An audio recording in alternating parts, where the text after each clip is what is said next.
boleh beribadah. Tuhan, kami mau mempersiapkan hati kami Tuhan untuk bertemu dengan Engkau. Tuhan, kami tahu Tuhan Engkau rindu Tuhan untuk menemui kami. Tuhan, biarlah Engkau mau hadir tempat ini Tuhan. Ya Roh Kudus, biarlah Engkau mau mengalir tempat ini. Kami mempersilahkan Engkau Tuhan hadir Tuhan. Biarlah Engkau mau ambil alih Tuhan ibadah ini dari awal, pertengahan sampai akhir. Tuhan, kami yang datang, kami sungguh-sungguh datang bukan mencari manusia, tapi kami datang mencari Engkau Tuhan. Dan kami percaya Tuhan hadirat-Mu itu ada Tuhan. Ketika kami datang Tuhan, kami akan pulang tidak lagi menjadi sama seperti kami datang.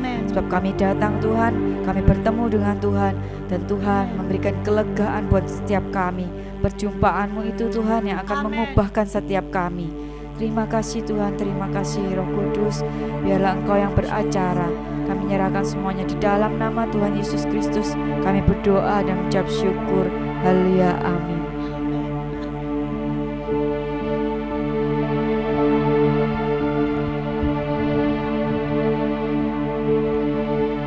Di dalam kelemahanku sempurna kuasa-Mu, hebatnya tantanganku.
karena kuasa-Mu yang pegang hidupku, yang buka jalan bagiku. Kau pembuat mujizat sejati, membelah laut dan terkal badai, yang mustahil pun terjadi karena kuasa-Mu yang pegang hidupku, yang buka jalan bagiku. Kau pembuat mujizat sejati. Di dalam kelemahanku sempurna kuasa-Mu, hebatnya tantanganku, lebih hebat Tuhanku. Berserah kepadamu, membelah laut dan terukkan badai, yang mustahil pun terjadi karena kuasa-Mu yang pegang hidupku, yang buka jalan bagiku. Kau pembuat mujizat sejati, yang membelah laut kuasa-Mu Tuhan, Allah yang sadar, yang mustahil pun terjadi karena kuasa-Mu yang pegang hidupku, yang buka jalan bagiku. Kau pembuat mujizat sejati. Amin. Ku masih punya Tuhan, punya pengharapan. Aku tetap beriman Tuhanku. Kau kekuatanku Tuhan, kekuatanku, Yesus kekuatanku.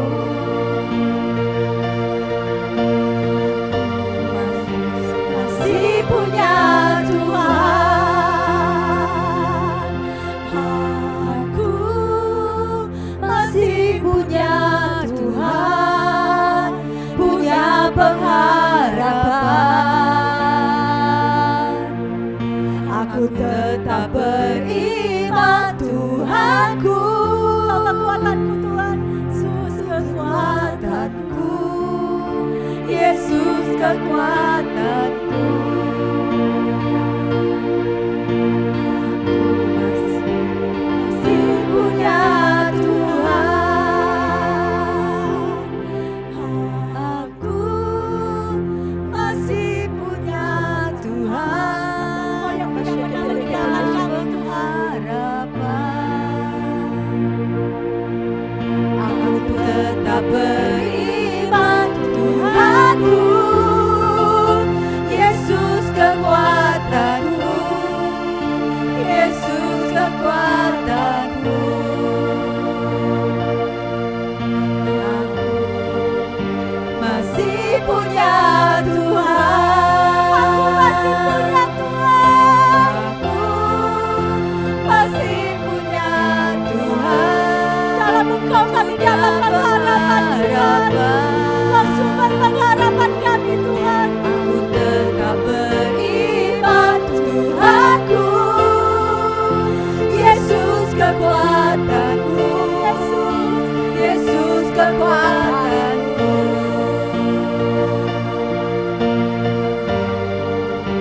Masih punya Tuhan, kami gak akan goyah sebab kami punya Engkau Tuhan.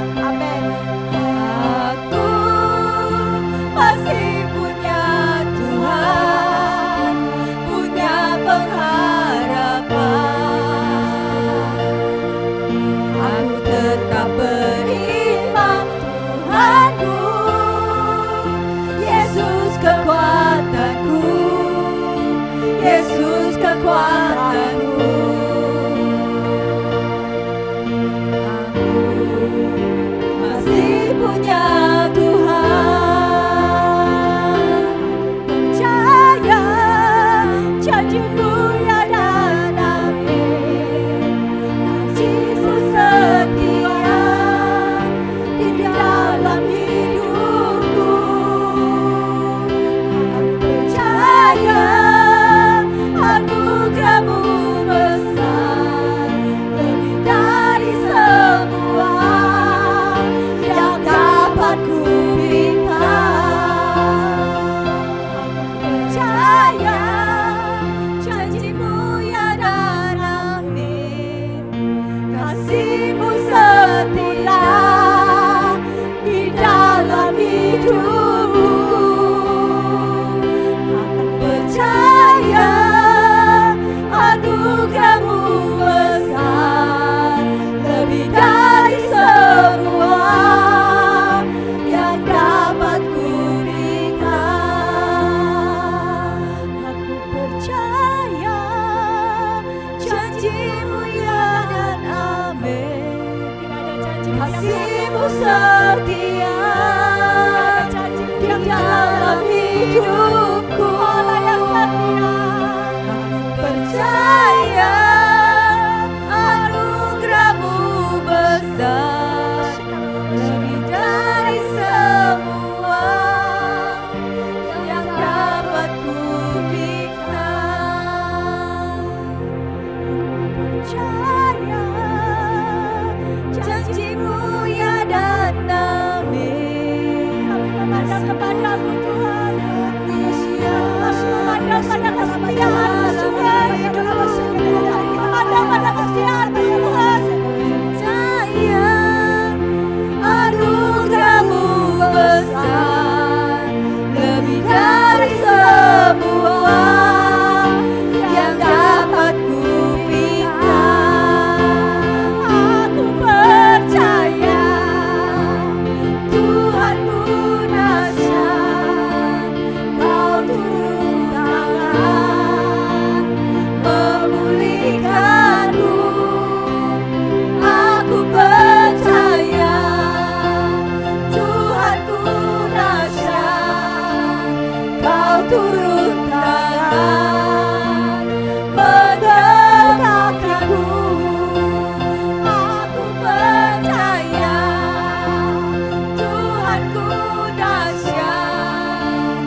dahsyat, Kau turun tangan memulihkanku. Aku percaya Tuhanku dahsyat, Kau turun tangan memberkatiku.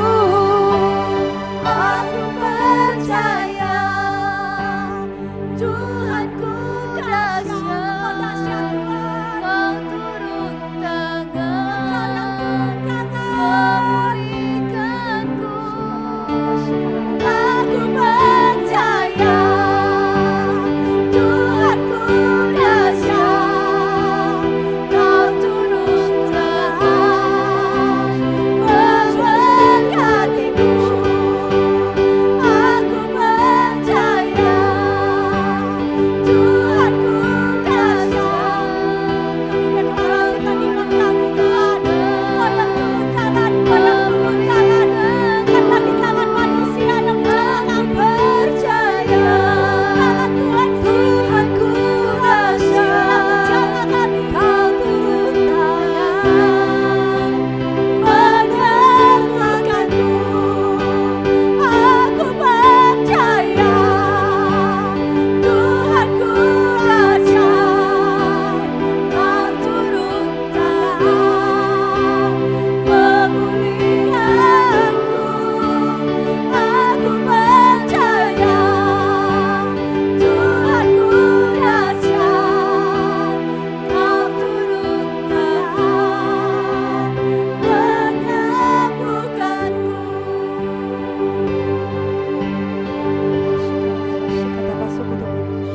Tiada yang seperti Engkau, begitu mengasihiku. Kau Tuhan sanggup menjawab semua seru doaku. Tiada yang seperti Engkau, begitu mengasihiku. Kau Tuhan sanggup melawan seluruh kehidupanku. Aku percaya Tuhanku dahsyat, Kau turun tangan memulihkanku.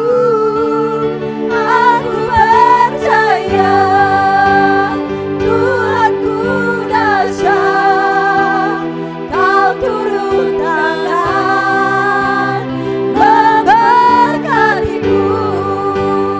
Aku percaya Tuhanku dahsyat, Kau turun tangan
seperti Engkau Tuhan.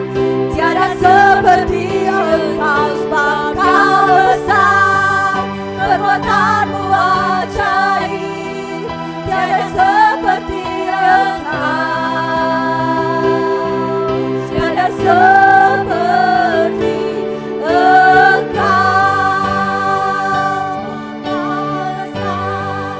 perbuatanmu ajaib, tiada seperti Engkau,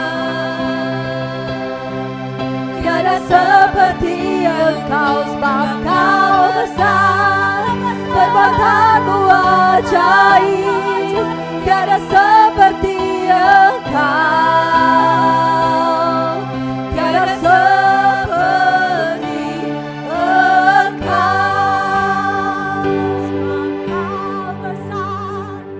perbuatanmu ajaib, tiada seperti Engkau, tiada seperti Engkau, sebab Engkau besar, perbuatanmu ajaib, tiada seperti Engkau, tiada seperti Engkau. Engkau besar, perbuatanmu ajaib, tiada seperti Engkau,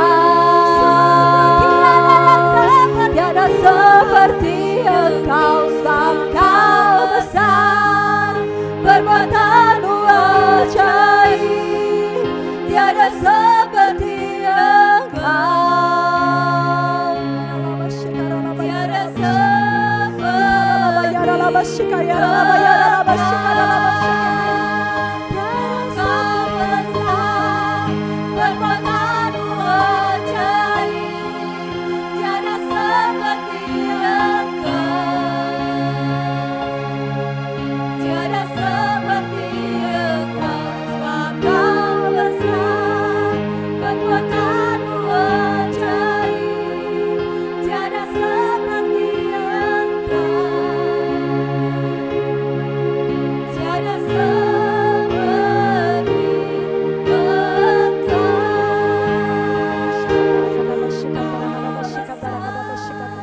perbuatanmu ajaib, tiada seperti Engkau,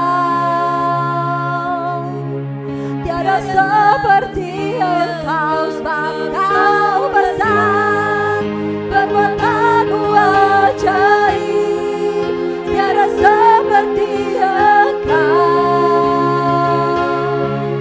tiada seperti Engkau.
Mari kita berdoa.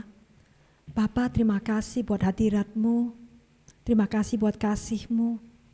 Engkau adalah alasan kenapa kami berkumpul di tempat ini. Kami rindu mengenal Engkau lebih lagi, Tuhan, murnikan hati kami. Kami percaya Engkau yang janji adalah ya dan amin. Dan Tuhan, kami rindu hari ini Engkau berbicara ke dalam hati kami masing-masing. Engkau membuat kami mengerti apa yang menjadi kehendak-Mu di dalam hidup kami. Engkau membuat kami mengerti bagaimana Engkau bekerja di dalam hidup kami dan melalui hidup kami. Tuhan, kuatkan, teguhkan hati kami untuk menghadapi hari-hari ke depan ini. Tuhan, kami rindu.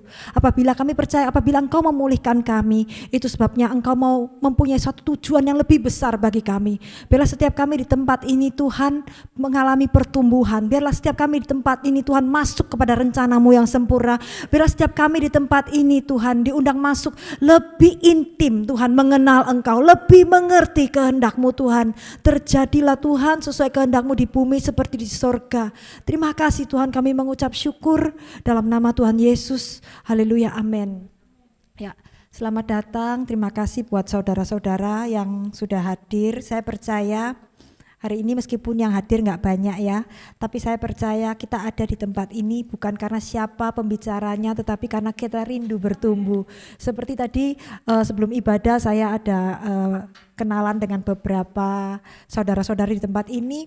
Mereka rindu Tuhan itu memulihkan satu hubungan yang dulu mereka pernah rasakan gitu ya.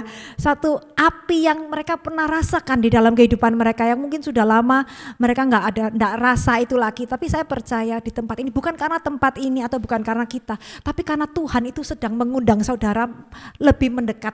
Dan saya percaya Tuhan bukan akan memulihkan saudara, tapi Tuhan akan membuat saudara masuk ke dalam rencananya yang sempurna. Kenapa Tuhan itu memulihkan kita? Karena Tuhan mau kita masuk di dalam rencananya yang sempurna. Tidak mungkin kita masuk mengerti kehendak Tuhan tanpa terlebih dahulu dipulihkan oleh Tuhan.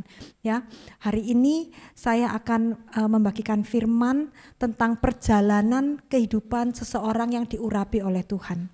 Ya, kita akan belajar daripada kehidupannya Daud ya. Tidak semua orang Kristen itu berjalan di dalam destininya Tuhan. Saudara mengerti banyak orang menjadi Kristen begitu lama tetapi tidak pernah mengalami perubahan. Ya, saya pun pernah dulu ke gereja, lalu saya pulang, saya bisa nangis di gereja tapi hidup saya nggak pernah berubah. Kalau pendetanya bilang gini, saudara pulang tidak sama lagi. Saya nggak bisa bohong, di hati saya tahu saya datang pulang saya masih pancet. Saya masih nggak punya kekuatan untuk berdoa, nggak punya kekuatan membaca firman. Saya punya agama, tapi saya tidak mengenal Tuhan saya. Saya tidak pernah rasakan Tuhan yang hidup, Tuhan yang berkuasa. Saya cuma ngerti Tuhan hidup, tapi saya nggak pernah ngalami. Dan saya rasa di gereja banyak orang yang seperti itu ya. Kita nggak bisa bohong sama diri kita sendiri, kita sangat tahu, kita nggak bisa bohong. Dan hari ini bagaimana Tuhan tuh mengubah saya, bagaimana Tuhan tuh memulihkan saya yang agamawi dipulihkan. Dan Tuhan mengajarkan saya banyak hal, bagaimana saya mengerti, bagaimana dia itu berjalan seiringan dengan saya, memulihkan saya, menguatkan saya, membuat saya berani. Kalau mungkin ya 7 tahun yang lalu ya enggak mungkin saya ada di sini, ya enggak mungkin saya sudah gemeteran, enggak berani ngomong gitu ya. Tapi hari ini saya percaya kalau Tuhan bisa mengubah saya, menguatkan saya, meneguhkan saya, membuat saya yakin sama pribadinya. Saya percaya saudara di tempat ini juga sama. Karena Tuhan yang kita sembah bukan agama, bukan hanya peraturan yang membuat kita jadi orang baik, tapi Dia Tuhan yang sungguh-sungguh menguatkan kita dari dalam batin kita. Ya, banyak orang Kristen kita itu seperti anak, kita pengen ditolong oleh Tuhan, tapi nggak semua orang tuh mau dipimpin oleh Tuhan. Ya, kita maunya cuma Tuhan pulihkan aku, Tuhan tolong masalah keluargaku A B C D E F G. Masalah pekerjaanku gini-gini, tidak salah kita minta tolong Tuhan. Tetapi saya percaya ketika kita sebagai anak ya, waktu kita masih kecil, kita, Pak aku beli ini, Pak aku belikan itu. Tetapi waktu kita dewasa kan kita ngerti, papaku tuh pengen aku bisa meneruskan perusahaannya dia gitu kan. Papaku pengen aku ini punya cita-cita aku akan menjadi seperti ini. Kita pun sama, ketika kita mengalami pertumbuhan di dalam Tuhan, pengenalan akan Tuhan, maka kita akan mengerti kehendak Tuhan yang sempurna itu apa. Tapi itu butuh kedewasaan untuk mengerti, butuh suatu perjalanan untuk kita jalani. Tidak unjuk-unjuk baru percaya langsung mengerti kehendak Tuhan, tidak seperti itu ya. Butuh kita itu interaksi, membangun hubungan, dan pelan-pelan Tuhan yang akan membuat kita mengerti ya. Dan kita akan belajar dari kehidupan seorang Daud. Daud itu diurapi oleh Tuhan. Dia diurapi 3 kali. Dia diurapi oleh Samuel. Dia diurapi 3 kali. Setiap kali Daud diurapi itu mewakili teritori yang baru, tanggung jawab yang baru. Dan tetapi kita tuh semua orang pengen Tuhan itu urapi untuk satu tujuan yang besar.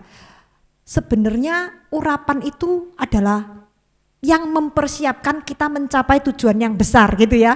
Bukan dahsyatnya, bergerak dalam karunia. Kita butuh karunia untuk membuat pelayanan kita efektif. Iya, karena karunia itu kuasa Tuhan. Tetapi kita juga butuh Tuhan itu melalui urapannya mempersiapkan karakter kita. Sehingga waktu kita dibawa Tuhan bergerak dalam karunia, kita tidak terhilang.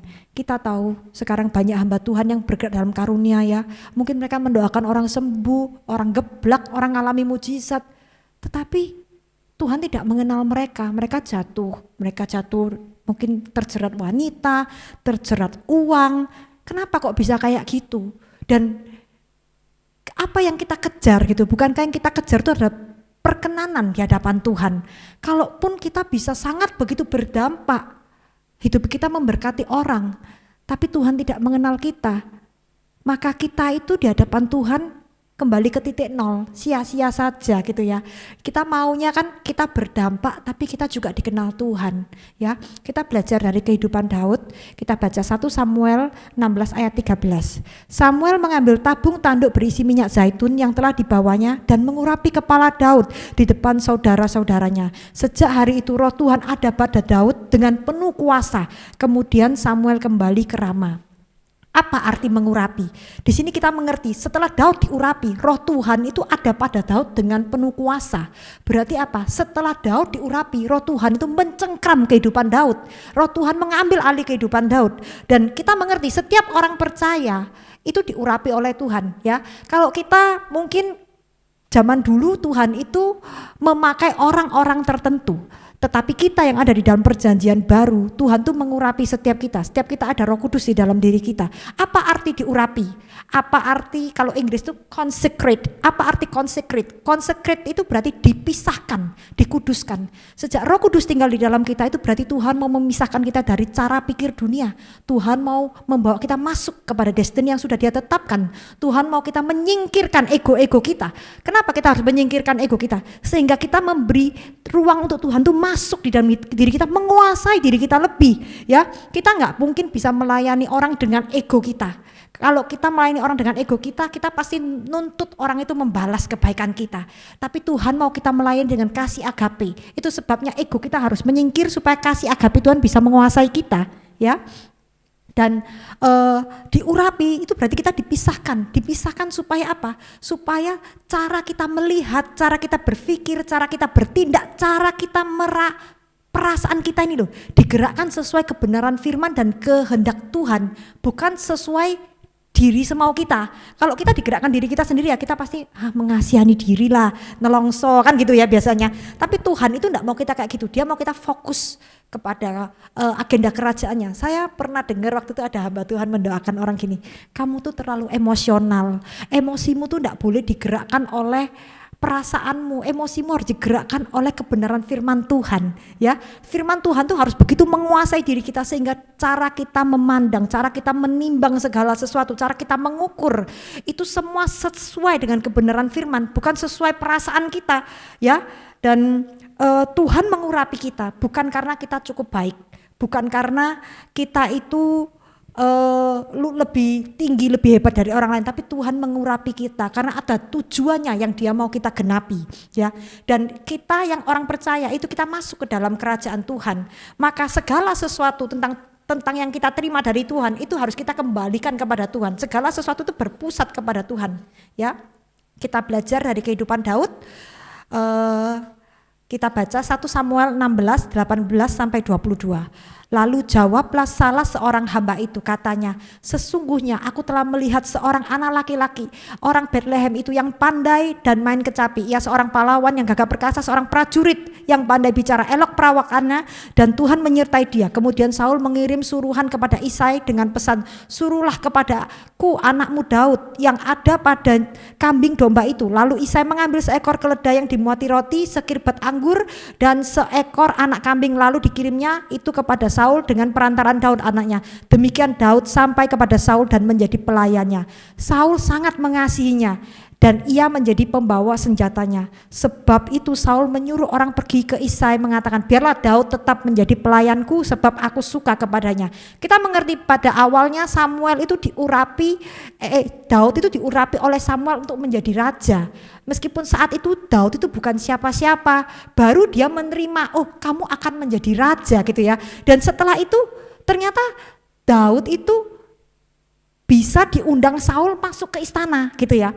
Kita mengerti ketika Tuhan itu mengurapi kita, Tuhan tuh akan memberikan kita itu suatu penglihatan atau suatu pengertian, kira-kira Tuhan itu akan bawa aku kemana gitu ya. Meskipun kita belum mencapai ke sana, tapi sudah dikasih gambaran, Tuhan nanti Tuhan akan bawa aku ke sana. Saya pun tadi Cecenya itu juga bilang, kira-kira Tuhan bilang kalau kamu jadi penerjemah bagaimana? Saya percaya Tuhan itu kasih kerinduan kecil di hati kita. Tuhan akan berbicara kepada dengan bahasa yang kita bisa nangkep di dalam hati kita gitu ya. Dan itu menjadi hal yang kita untuk kita kejar ke sana, untuk kita dipersiapkan Tuhan ke sana. Dan banyak orang itu pengen apa? Pengennya instan, pengen hari ini diurapi jadi raja, besok langsung duduk di kursi tahta gitu ya. Itu kan mimpi ya, karena nggak ada anak kecil umur 3 langsung duduk menjadi raja, kan nggak ada. Tapi itu menjadi satu angan-angan ya, supaya kita tuh punya kekuatan sampai kita lihat ke situ, kita nggak menyerah gitu loh ketika Tuhan tuh membentuk kita gitu ya. Dan perjalanan rohani kita mesti izinkan Tuhan itu membentuk kita, memimpin kita, mempersiapkan kita. Kalau Tuhan sudah memberikan suatu kerinduan bahwa kita suatu saat kita akan berdampak untuk orang banyak, kita mulai mendoakan itu, Tuhan bagaimana aku bisa menjadi dampak buat orang banyak, bagaimana Tuhan mempersiapkan hidupku, Tuhan kita mulai bercermin dengan firman Tuhan. Tuhan aku kok sepertinya belum punya kasih ya yang bisa berkorban, Tuhan aku kok banyak mikirkan diriku sendiri ya. Itu justru kita harus minta Tuhan tuh bersihkan supaya hidup kita tuh bisa diambil alih oleh Tuhan, supaya kita bisa masuk ke situ. Kita nggak keburu-buru ayo aku pengen cepet-cepet jadi berdampak. Jangan seperti itu. Kalau kita banyak orang bisa pakai kekuatan sendiri naik ke puncak, tapi tidak bisa bertahan di puncak. Yang kita kejar adalah apa? Ketika kita tutup mata Tuhan berkenan. Kita bukan mengejar sampai sananya. Kalau kita jalan sama Tuhan pasti sampai sana. Tetapi orang yang tidak berjalan dengan Tuhan juga bisa sampai sana, tapi tidak dikenal Tuhan. Untuk apa kita capek-capek terlalu tidak dikenal Tuhan ya? Lalu kita baca yang kedua, pengurapan. Yang pertama adalah pengurapan akan membuat kita melihat destiny kita, kira-kira kita itu Tuhan mau bawa kita next level kemana gitu ya. Yang kedua adalah pengurapan akan mendatangkan keberanian ya. Kita baca 1 Samuel 17 ayat 26. Saya singkat aja ya.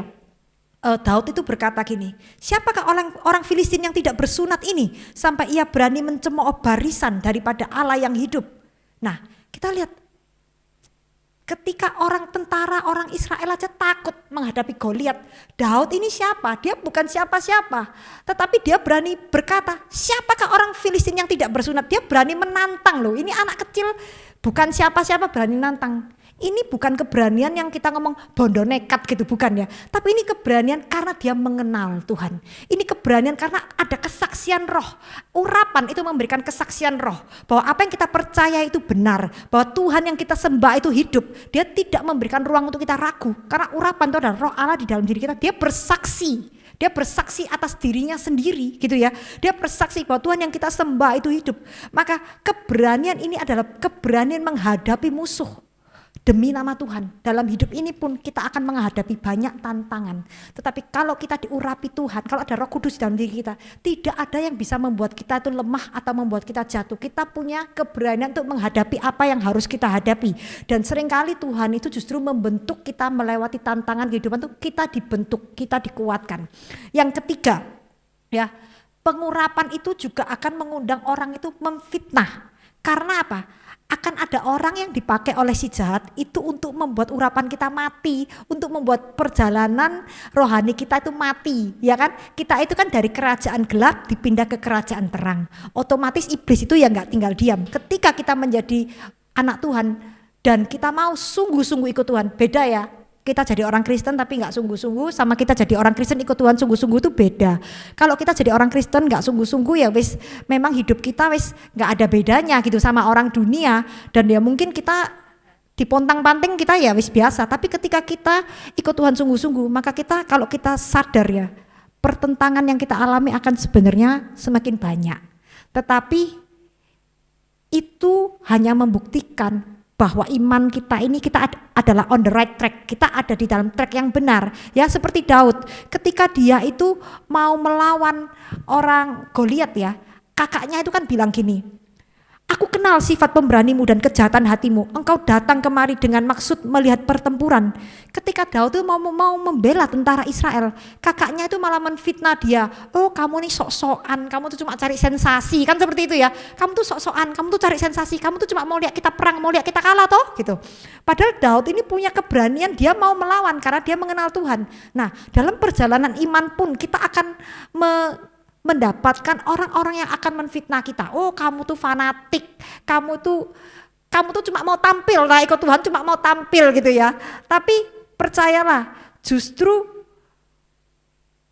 kalau saya lihat ini ya, Daud itu ketika dia menghadapi pertentangan justru imannya menjadi aktif.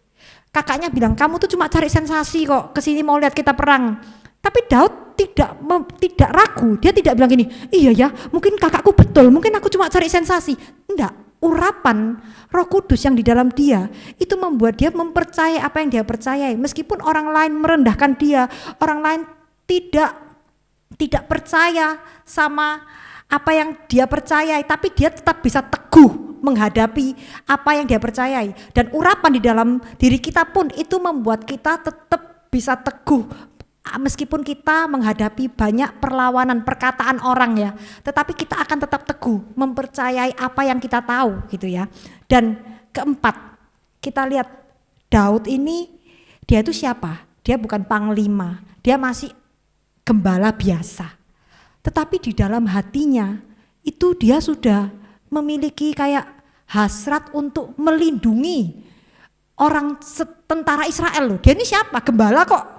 Wah kayak hatinya besar ya, tiba-tiba dia bilang gini, 1 Samuel 17 ayat 32, berkatalah Daud kepada Saul, jangan seseorang menjadi tawar karena Goliat gitu ya, hambamu ini akan pergi melawan orang Filistin. Kenapa Daud melawan Filistin itu?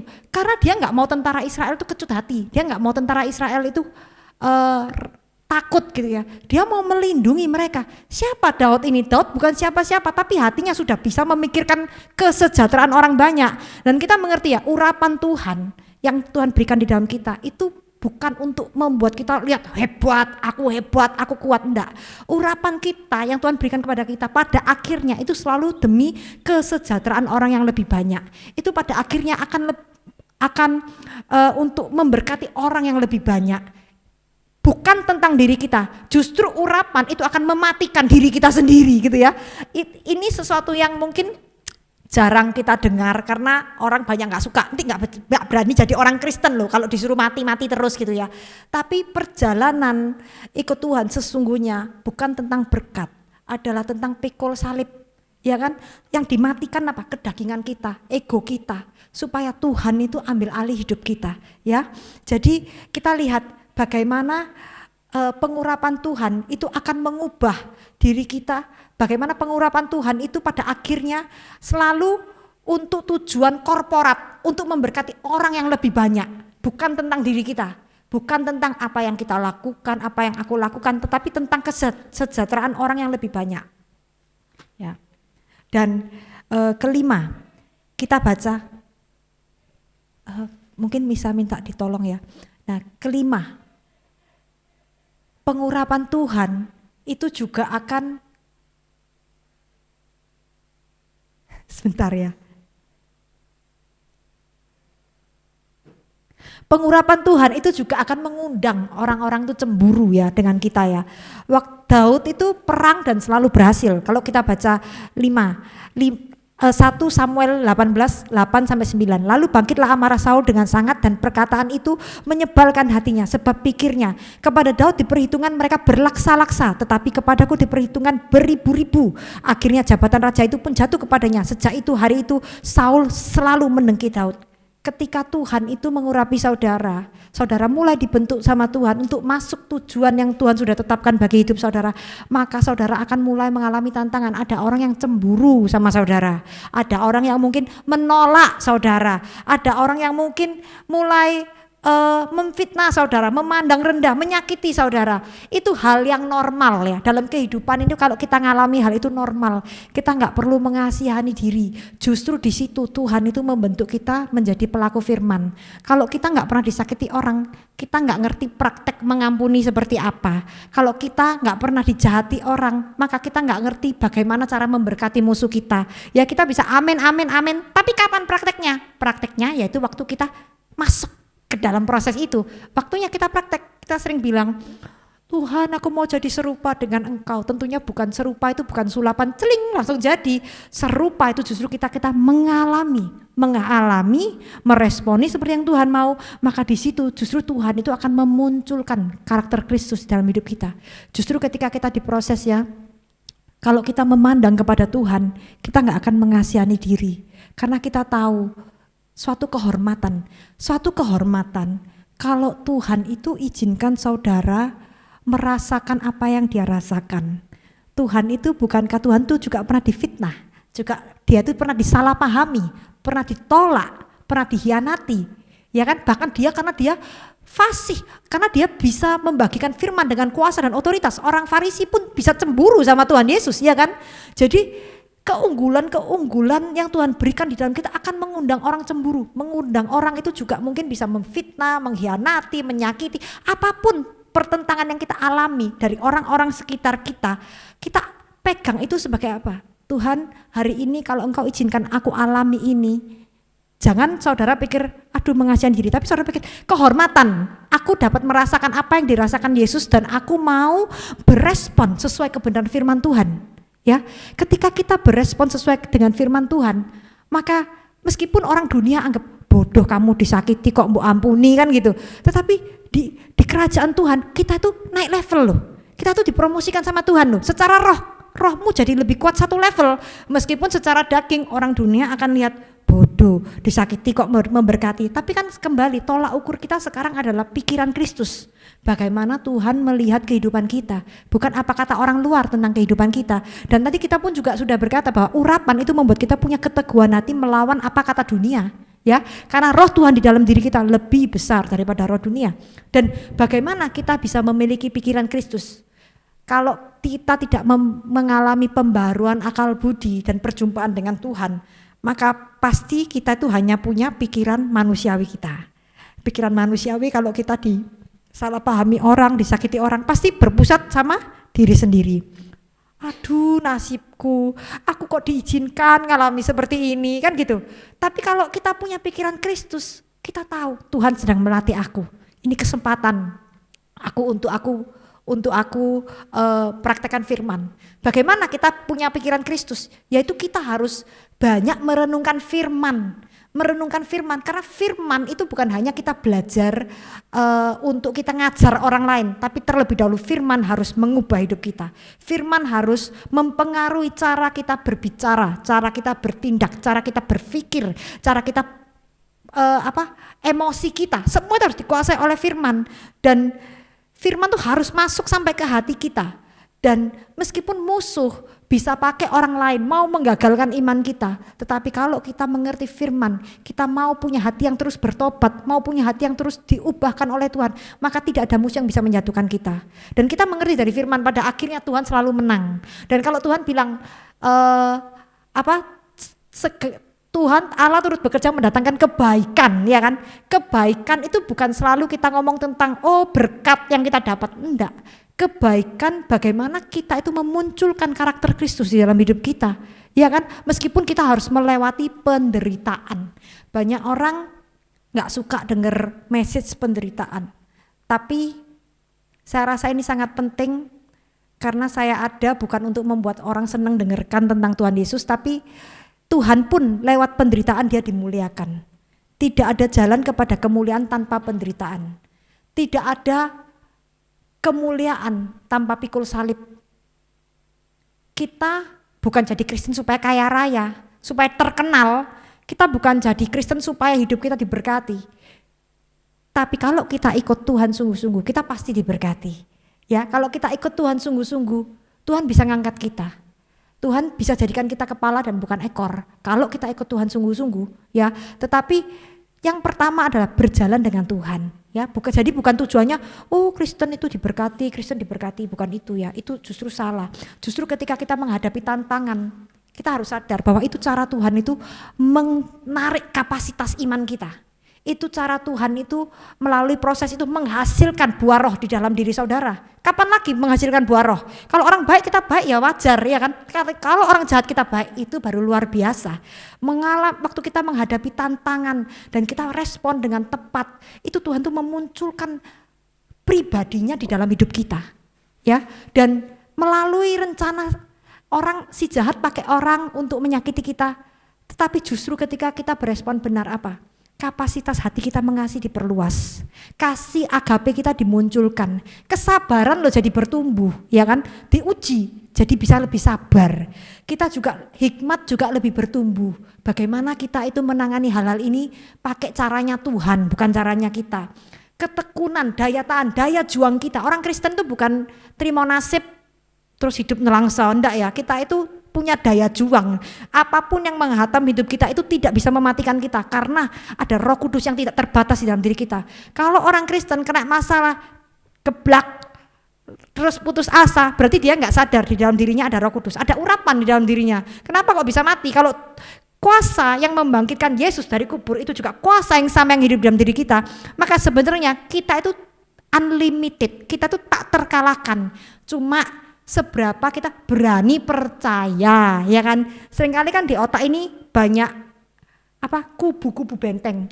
Aku ndak bisa, aku nih ya kayak gini, aku nih gak bisa, ini aku takut, aku gak bisa apa-apa. Itu loh, itu yang firman, kuasa firman akan merontokkan kubu benteng ini loh. Tuhan berkata kepada Abraham, sejauh mana kamu dapat melihat, aku akan berikan kepadamu. Kita orang Kristen juga, sejauh kita berani percaya janji Tuhan yang mana, kita akan dapat. Tapi ada orang kan gini, enggak lah, ini janjinya cuma khusus si A, si B, nah aku enggak mungkin. Aku paling yang dapat sing cili-cili aja, sing gini-gini. Ya kita membatasi iman kita dengan cara berpikir kita. Maka itulah kadang-kadang orang tuh harus ngalami pelepasan apa? Pelepasan dari pola pikir yang salah itu loh, pembaruan akal budi, itu firman Tuhan. Makanya meskipun kita mungkin didoakan pelepasan dari si jahat ya, tetapi kalau kita tidak memperbarui pola pikir kita, maka kita akan ngalami stagnan pertumbuhan iman karena pola pikir kita masih sama ya, masih berkutik-kutik di dalam keterbatasan diri kita sendiri karena kita nggak bisa melihat, memandang kepada dahsyatnya Tuhan, kita selalu melihat kepada keterbatasan kita. Sedangkan sebagai orang percaya, fokus kita harusnya kuasa Tuhan yang mengubah kita, kuasa Tuhan yang mengangkat kita. Kuasa Tuhan itu nggak ada batasnya, batasnya cuma seberapa kita berani percaya. Ya, bila hari ini kita itu mau, Tuhan aku mau percaya Engkau lebih. Aku mau merontokkan semua keterbatasan yang selama ini aku percaya, yang tipu daya si iblis dalam pikiranku, aku mau merontokkan, ya. Dan yang keenam, ketika diurapi oleh Tuhan, apa yang akan saudara hadapi? Saudara akan bertemu, tadi kan saya bilang tentang tantangan ya, orang yang cemburu sama saudara, orang yang mungkin nyakiti saudara, itu biasanya orang-orang terdekat ya, enggak usah orang-orang jauh, di keluarga bisa, di sahabat bisa gitu ya. Tetapi justru itu yang memurnikan, karena apa? Kalau sahabat atau keluarga yang nyakiti kan sakitnya luar biasa. Kalau orang luar kan kita nggak kerasa, tetapi sakit yang luar biasa justru itu meremukkan ego kita. Itu justru memberikan kita kesempatan untuk mengasihi tanpa pamrih ya. Dan tapi Tuhan itu juga baik, meskipun kita dipertemukan dengan orang-orang yang akan menyakiti kita, meremukkan kita, tetapi Tuhan tuh tetap mempertemukan dengan orang yang benar dan setia loh. Ya, saya percaya tadi seperti Ibu Caroline ya berkata, Tuhan itu bisa mengkoneksikan kita dengan orang yang benar kalau kita rindu. Ya, saya percaya waktu pengurapan itu turun. Tuhan itu bukan hanya mau meremukkan kita untuk membentuk kita, tapi dia juga gak pengen kita mati dalam peremuan. Tuhan itu juga akan kirim orang yang benar, yang percaya dengan apa yang Tuhan taruh di dalam hati kita untuk menyertai kita, untuk berjalan menguatkan kita gitu ya. Jadi kita gak dibiarkan sendirian. Saya pernah menghadapi tantangan di dalam hidup saya, tapi waktu itu saya justru di dalam titik terendah saya melihat Tuhan itu begitu nyata. Tiap hari orang yang berbeda telepon kasih kekuatan. Saya cuma waktu itu saya begitu hancur hati saya, tapi saya merasa manisnya, nyata Tuhan itu kirim orang-orang untuk memberikan saya kekuatan gitu ya. Dan saya tahu seperti meskipun kita melewati lembah kekelaman, kita itu tidak dibiarkan Tuhan tuh tinggal di sana. Kita tuh hanya melewati saja. Jadi waktu kita melewati, hati kita bisa kuat karena kita tahu aku enggak tinggal di sini, aku cuma melewati. Aku akan melihat terang di depan gitu ya. Dan ada 4 jenis orang yang akan kita ketemui ketika kita itu berjalan dengan Tuhan. Yang pertama adalah orang yang akan menginspirasi kita untuk menuju ke sana. Itu seperti mentor kita atau gembala kita atau orang yang Tuhan taruh dalam hidup kita yang kita itu kayak bisa look up. Look up itu apa ya? Ya, memandang, melihat dia yang sudah terlebih dahulu menjalani perjalanan ini dan kita lihat bagaimana dia menyelesaikan dengan baik, bagaimana Tuhan membentuk dia menuju ke atas. Orang itu kita pasti akan miliki gitu ya. Kita minta Tuhan ya, Bapak rohani gitu ya, Ibu rohani atau mentor gitu ya, yang dia sudah terlebih dahulu jalan sebelum kita. Dan yang kedua adalah orang-orang yang akan berjalan bersama kita. Seperti Daud, dia menemukan Yonatan. Yonatan ini adalah saudara yang percaya sama dia ya, seperti saudara gitu dekatnya. Kita pun akan, Tuhan pertemukan kita dengan orang-orang yang bisa menemani kita berjalan bersama gitu ya. Dan Tuhan meskipun membentuk kita, dia tidak mengizinkan kita babak belur sampai kita nggak punya pengharapan kalau kita memandang selalu kepada Tuhan. Dan yang ketiga, Tuhan akan membawa kita bertemu dengan orang-orang yang akan kita tolong, yang kita layani gitu ya. Pelayanan bukan harus di mimbar, pelayanan bukan harus ada di persekutuan atau di gereja. Pelayanan juga bisa di rumah sama tetangga, kita menyatakan kasih, itu juga pelayanan, perhatian itu juga pelayanan. Dan yang keempat, kita akan menghadapi orang-orang yang akan menghalangi kita itu mendekat kepada Tuhan. Seperti yang tadi saya katakan ya, 4 jenis ini nggak mungkin lari. 1 orang yang menginspirasi kita, 2 orang yang berjalan bersama-sama kita, 3 orang yang akan kita tolong untuk mereka naik. Yang keempat adalah orang yang menghalangi kita. Tetapi semua 4 orang ini pada akhirnya Tuhan akan menjadikan kebaikan untuk kita naik ke atas. Kalau kita tidak mati kepahitan ya. Ada satu orang dulu ya, dia bilang sama saya gini, saya dapat nubuatan, Tuhan mau pakai saya sebagai Elia gitu.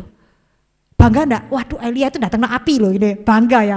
Tapi waktu dipersiapkan oleh Tuhan, jadi pahit, nyalain ini. Tuhan itu semakin besar panggilanmu, maka pelatihanmu juga semakin diremukkan. Karena apa? Kalau kita bergerak dalam kuasa, terus kita nggak diremukkan, pasti di atas itu sombong. Aku sing nyembukno lho, aku doano dia sembuh lho, ya toh? Orang kan gitu toh. Aku tumpang tangan dia geblak gitu. Padahal lucu ya, kadang-kadang orang itu nggak sadar gitu loh. Dia ngomong aku kesaksian, tapi sebenarnya dia mempromosikan diri sendiri. Dia lupa kuasa itu dari Tuhan. Dan karena kita manusia, kita hidup dalam daging ya. Itu tuh natural dan wajar, tidak sadar pun kita lakukan gitu ya. Tapi melalui peremuan kita tahu Tuhan, aku tidak bisa apa-apa, aku bukan apa-apa. Aku tahu titik terendahku. Ketika kita mengalami titik terendah bersama Tuhan, maka Tuhan akan membangun ulang. Di situ kita ingat titik nol kita. Tuhan, aku tahu Engkau ambil aku dari mana. Aku tahu dari mana Engkau ngangkat aku. Di situ waktu Tuhan angkat kita mau sombong, kita ingat kita dulu dari mana. Kita nggak berani sombong. Ngerti nggak? Itulah butuh peremuan dalam hidup kita, ya. Dan yang ketujuh, pengurapan itu akan membuat kita itu menonjol. Karena di dalam diri kita ada roh unggul, roh excellence. Ya, kalau kita baca Daud ya, Daud itu lebih berhasil di antara semua pegawai Saul. Kita pun sebagai anak Allah, kita itu jangan melakukan yang biasa-biasa saja.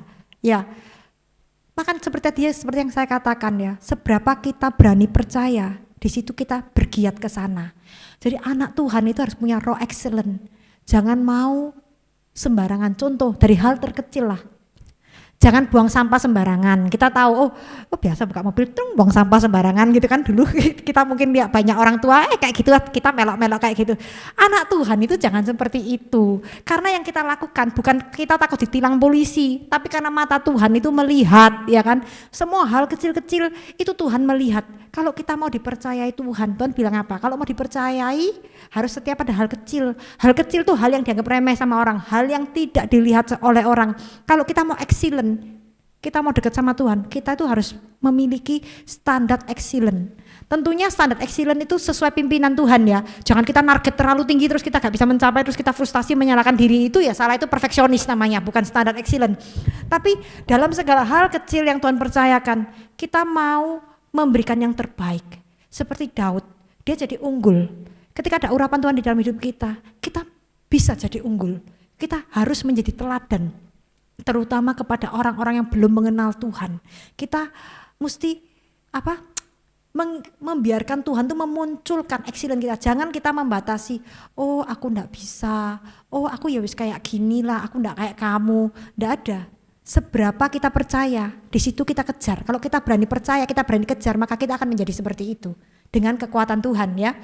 Dan yang ke-8, kita baca bahwa ini, saudara tahu ya, waktu itu ada Daud itu pura-pura jadi gila. Ingat enggak ya kejadian Daud pura-pura jadi gila ya? 1 Samuel 21:12-13. Daud memperhatikan perkataan itu dan dia menjadi takut sekali kepada Akis, raja kota Gat. Sebab itu ia berlaku seperti orang yang sakit ingatan di depan mata mereka dan berbuat pura-pura gila di depan mereka. Yang mengores-ngores pintu gerbang dan membiarkan ludahnya meleleh ke janggutnya. Seringkali kalau Tuhan itu membawa kita di dalam perjalanan rohani kita ya, kadang-kadang Tuhan tuh begitu meremukkan hidup kita sehingga kita tuh rasanya gak kuat, kayak titik. Saya gak tahu saudara pernah ngalami gak, titik terendah. Kalau saya bilang Daud ini bukan pura-pura gila, tapi memang gak ada cara lain selain dia harus menjadi pura-pura gila gitu ya. Bisa enggak saudara kalau gak ada cara lain terus saudara pura-pura gila? Ya enggak bisa lah, ditagih utang, orang datang tagih utang terus saudara pura-pura gila. Ya memang dia agak takut sampai terpaksa gak ada jalan keluar ya jadi pura-pura gila. Kalau Daud jadi pura-pura gila, berarti apa?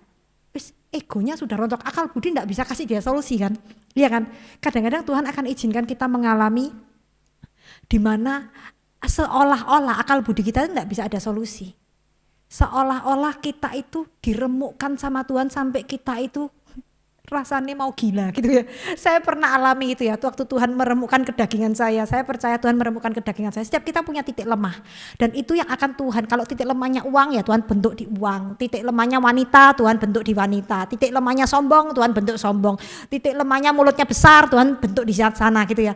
Kadang-kadang Tuhan tuh mengizinkan kita mengalami peremuan yang begitu sampai akal budi ini, sampai kita bisa ketakutan, sangat ketakutan gitu ya. Tetapi saya percaya ketika Tuhan tuh menghancurkan, kita mengizinkan dia melebur kita ya. Justru di situ itu Tuhan itu membangun ulang hidup kita. Kekristenan itu bukan hanya tentang berubah, tapi berubah itu juga menghancurkan yang lama dan membangun yang baru ya.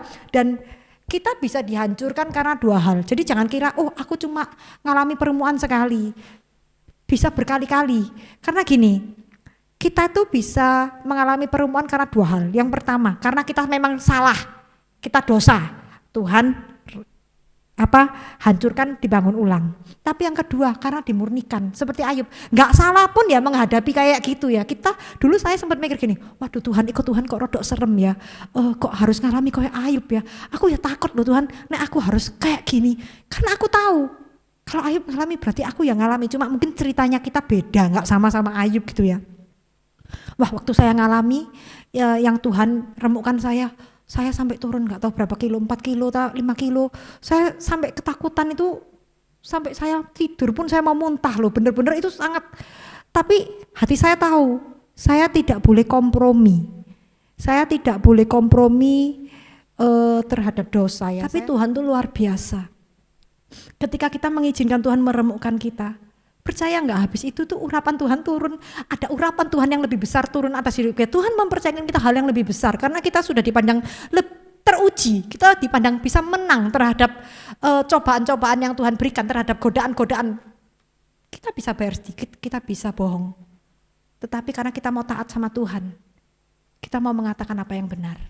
Dan itu harganya mahal sekali. Kita bayar mahal. Saya tidak ngomong harga berupa uang ya, tapi berupa juga ini hati ini juga habis-habisan gitu loh ya. Hati kita juga habis-habisan.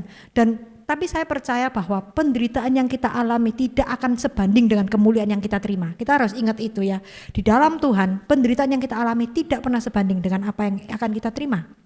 Dan yang ke-9, seperti yang tadi saya katakan, Tuhan akan membawa kita kepada orang-orang yang membutuhkan bantuan kita. Saya kemarin telepon sama Neni, ya mungkin tahu ya Neni ya C ya. Kemarin dia bilang gini, C, aku ini loh ngelayani satu orang yang dari agama lain. Dia ketakutan loh, tak suruh nyembah, tak suruh anu.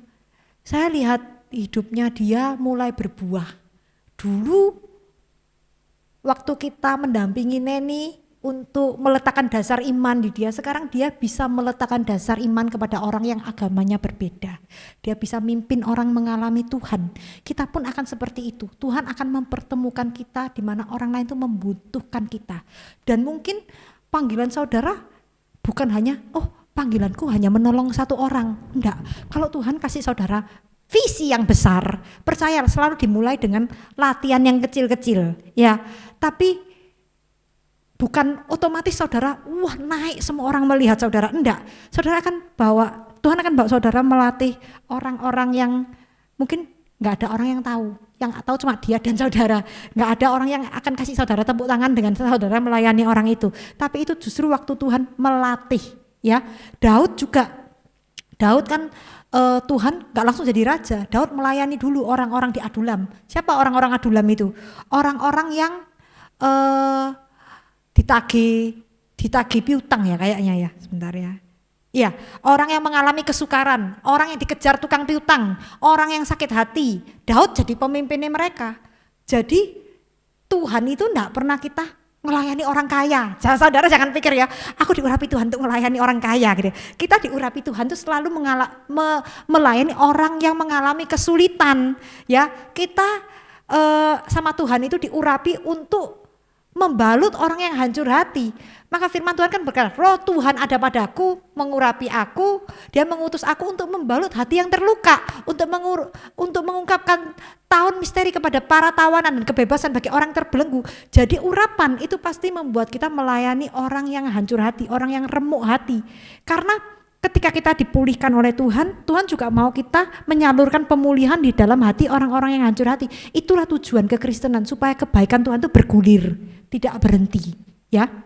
Dan Daud dia menjadi pemimpin, bukan pemimpin pahlawan dulu loh ya. Daud ini jadi pemimpinnya orang yang dikejar utang, orang yang sakit hati, orang yang kesukaran. Jadi ini juga kita belajar ya dalam pelayanan ya. Kita nggak langsung memimpin orang jemaat yang cinta Tuhan mengebu-ngebu. Pasti semua awalnya dimulai juga yang reok-reok gitu ya, maksudnya yang lemah-lemah dipulihkan.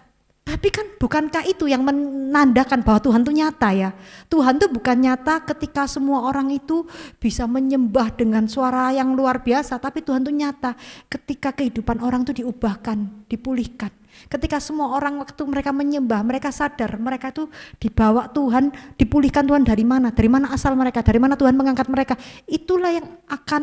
Itulah arti penyembahan. Penyembahan bukan nyanyi, bukan hanya sekedar suara kita, gereja penuh nyanyi suara enak, tapi tidak menghayati dari hati bahwa kita punya pengalaman berjalan dengan Tuhan. Penyembahan sejati adalah kita itu waktu nyanyi, kita itu merenungkan perjalanan kita dengan Tuhan, dan kita menemukan bahwa dia itu layak disembah karena apa yang sudah dia lakukan di dalam hidup kita. Itulah penyembahan, itulah pengagungan. Kita bukan cuma ngomong Tuhan baik karena sebelah bilang Tuhan baik, kita bilang Tuhan baik. Sebelah bilang Tuhan dahsyat, kita bilang Tuhan dahsyat. Kita bilang Tuhan baik karena kita ngalami Tuhan baik. Kita bilang Tuhan dahsyat, kita bilang Tuhan layak disembah karena kita tahu apa yang sudah dia kerjakan di dalam hidup kita. Kita ngalami dia secara nyata. Maka pengurapan itu akan membawa kita mengangkat orang-orang yang hancur, sehingga orang-orang yang hancur ini diubahkan menjadi penyembah Tuhan, ya. Dan yang ke-10, pengurapan Tuhan itu akan terus bekerja memurnikan kita. Dan kita tahu waktu Daud itu dia tidak jadi perang menghadapi orang Israel, dia pulang ke Siklag, dan waktu itu perempuan serta orang-orang tua itu ditawan oleh Amalek. Lalu orang-orang yang dipimpin oleh Daud ini saking sedihnya mereka mau merajam Daud, ya kan? Mereka mau merajam Daud. Di sini kita belajar apa? Kadang-kadang orang yang kita layani pun juga bisa kembali menyerang kita.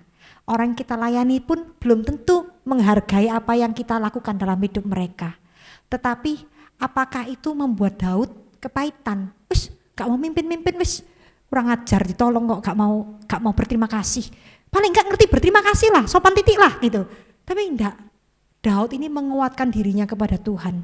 Di situ apa yang Tuhan kerjakan dalam hati Daud, bahwa apa yang kita lakukan untuk orang lain, kita itu bukan untuk dihargai mereka, bukan untuk diterima oleh mereka, bukan untuk mereka itu supaya bisa memuji kita atau berterima kasih sama kita.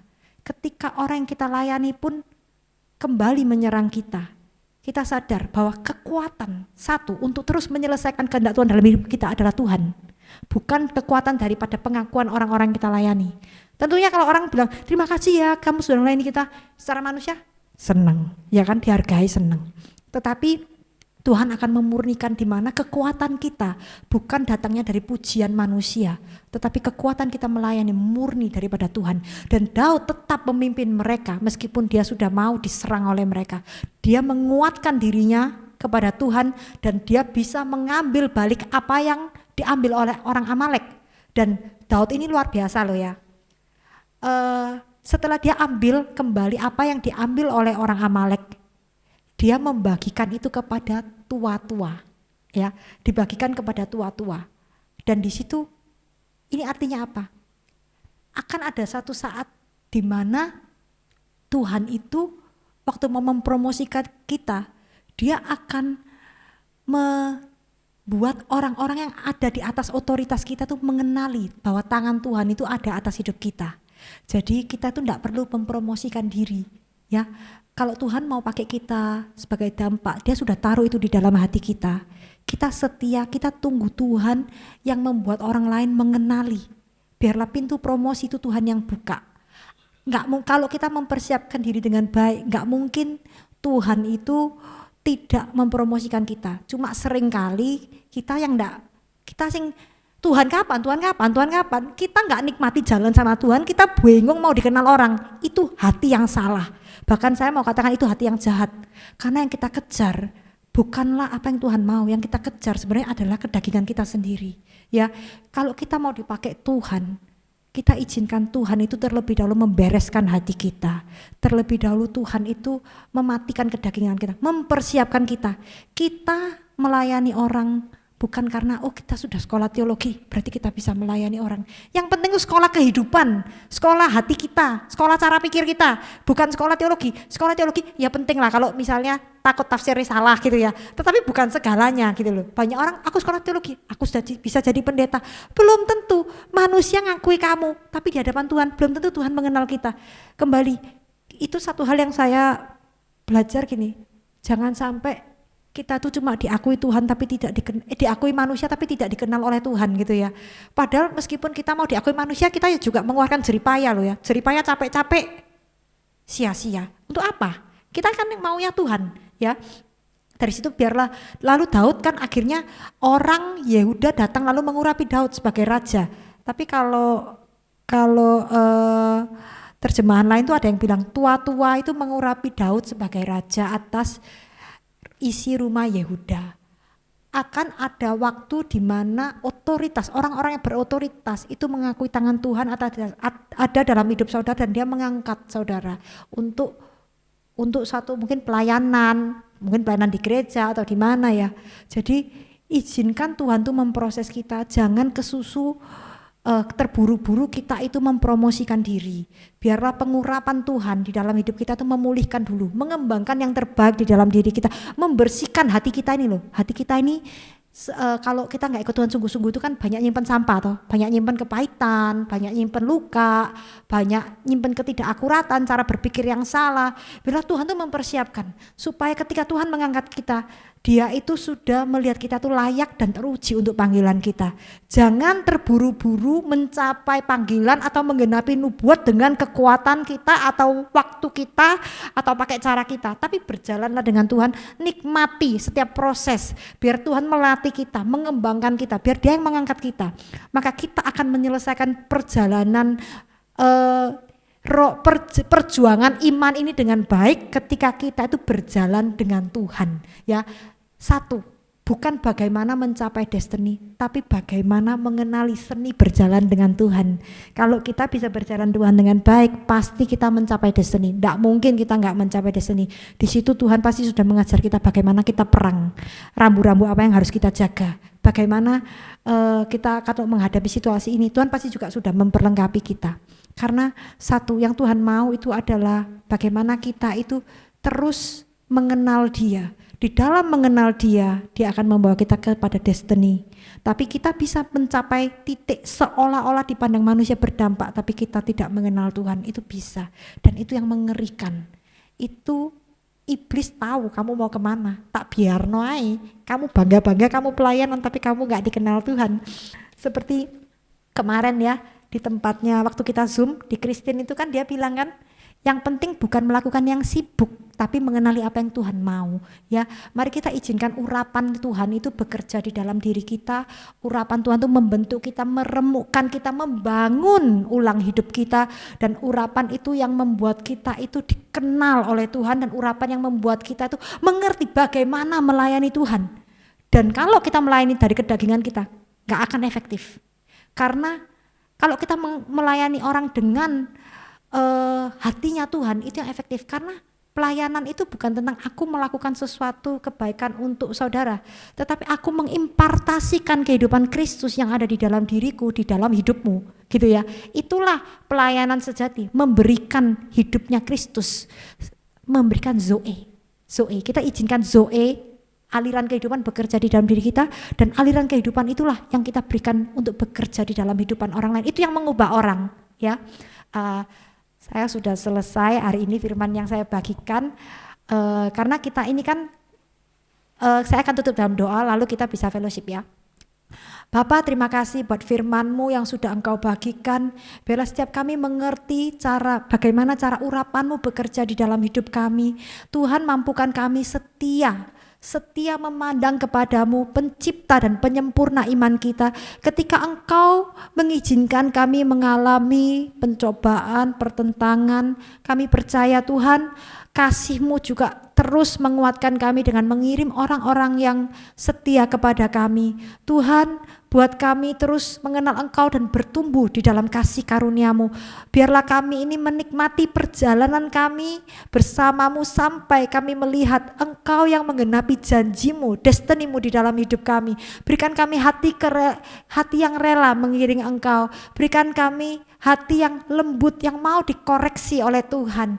Tuhan, kami mengucap syukur. Biarlah Tuhan, setiap kami di tempat ini tidak ada yang pulang dengan tidak mendapatkan sesuatu, tetapi kami mendapatkan kekuatan baru karena kami mengerti apa yang Engkau sedang kerjakan dalam hidup kami. Kami mengucap syukur Tuhan, terima kasih dalam nama Tuhan Yesus, haleluya, amin.